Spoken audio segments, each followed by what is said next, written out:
देखिए हंसने वाला व्यायाम शायद ही आप टीवी पर देखे होंगे। चंदा गांव के बच्चों ने इतिहास रच दिया है ये व्यायाम से।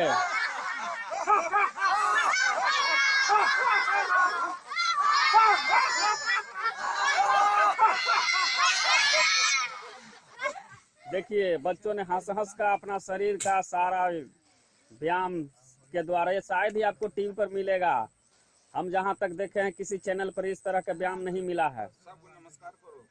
देखिए सूर्य का नमस्कार कर रहे हैं इन लोग, लगता है कि अब जाने की तैयारी कर रहे हैं। हंसने वाले योग्य तो बहुत ही बड़ा जबरदस्त लगा। अब लगता है कि खत्म हो गया है, योग्य खत्म है।